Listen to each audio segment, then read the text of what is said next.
Estamos en la editorial Realidades en un mundo cambiante, en donde nuestra meta es ser mejores.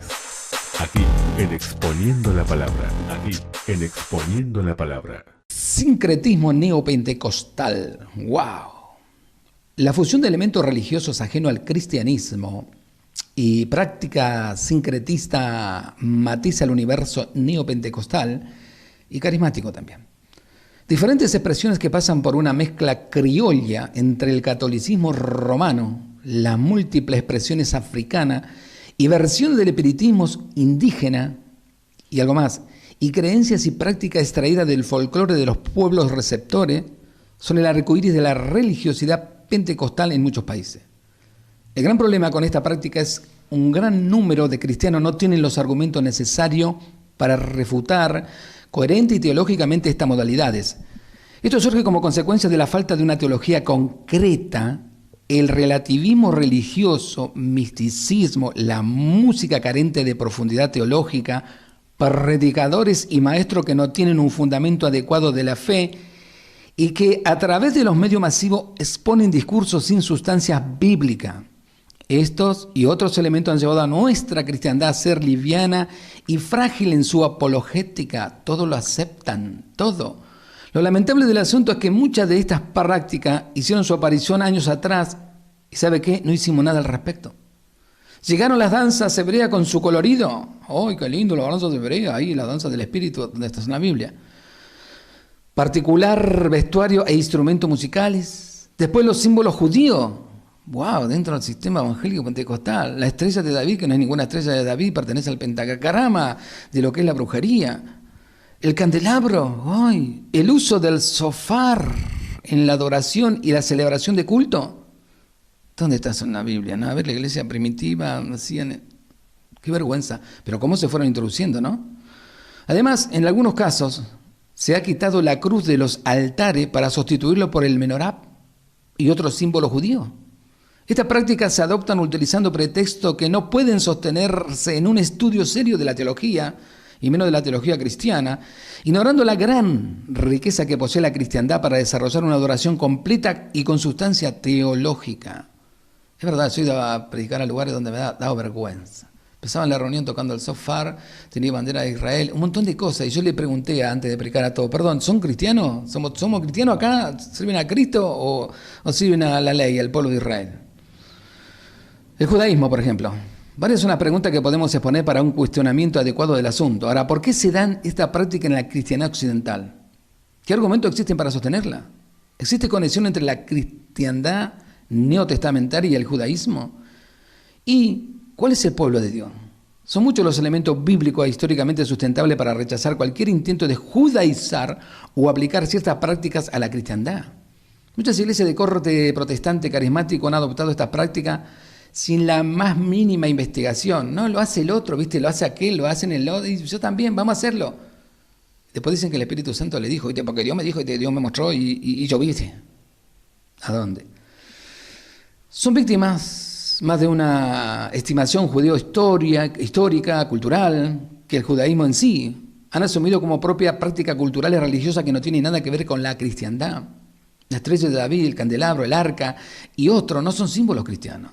Una simple búsqueda en internet bastaría para que nos diéramos cuenta de la diferencia entre ambas religiones. No obstante, es importante señalar que ninguno de estos símbolos judíos le añade más espiritualidad a una iglesia o al servicio religioso. He visto a supuestos predicadores ponerse la kipá y ponerse todo el atuendo ese para predicar, al igual que he visto a supuestos pastores que se visten de Batman y se visten de Superman, hasta del Chapulín Colorado para predicar. O sea, todos están en la misma línea, uno más payaso que el otro. Simplemente es una percepción equivocada creer que aporta un ambiente más espiritual por el solo hecho de ser judío. Lo que da vida a la iglesia es la exposición de la Sagrada Escritura, la fe en Jesucristo y la obra del Espíritu Santo. ¿Entendió eso? Se lo vuelvo a repetir. Lo que da vida a la iglesia es la exposición de la Sagrada Escritura, la fe en Jesucristo y la obra del Espíritu Santo. ¿Cuál es la otra payasada? Danza profética. La mal llamada danza profética, wow, suele definirse en el neopentecostalismo como un tipo de danza de carácter espiritual e inspiración divina. Sin embargo, este tipo de manifestación no es exclusiva del cristianismo, sino que ha estado presente en diversas culturas, religiones y etnias con el fin de entrar en comunicación con una entidad superior, ya sea algún dios o espíritu, con el fin de recibir respuestas favorables, o sea, lluvia o buena cosecha, por ejemplo, pidiendo intervención de lo sobrenatural en la vida humana. A pesar de sus orígenes, fuera de la tradición judeo-cristiana, la danza profética es considerada por su practicante como un don especial de inspiración divina. Para eso solamente lo pueden creer. La cual solo es posible con verdadera adoración e intimidad con Dios. El Ser Supremo se considera que no muchos poseen este don y que para poder ejercerla, el alma del danzante debe ser regenerada a fin de que su danza pueda traer profecía. Te mienten con todos los dientes. La única profecía exacta es la palabra de Dios.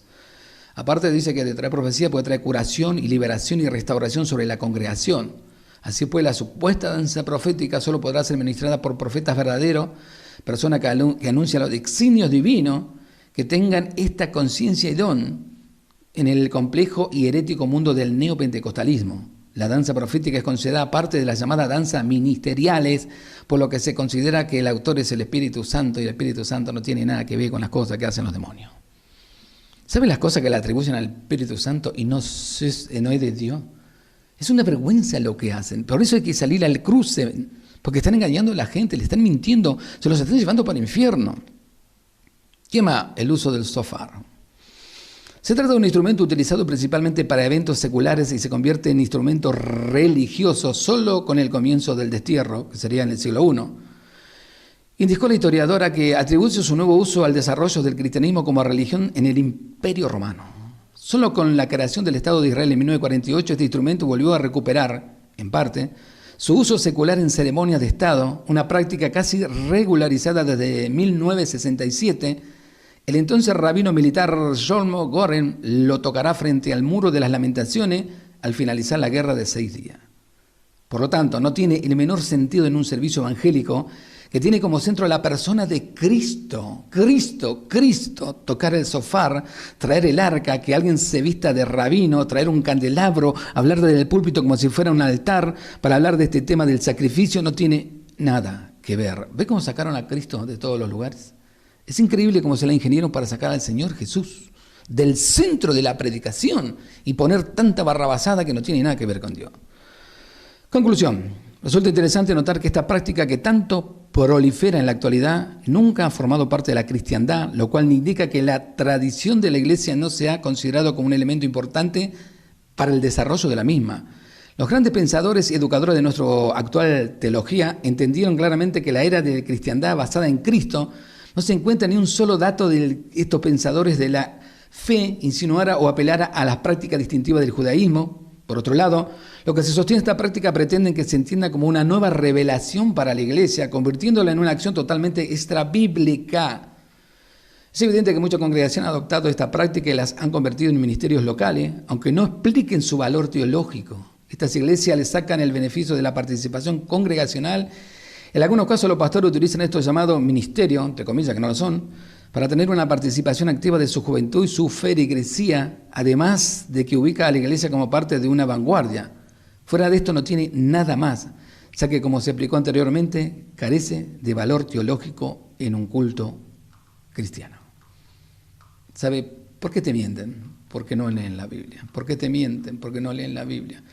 No tienen comunión con Dios, no oran, no le pidan al Espíritu Santo. Te mienten con todos los dientes.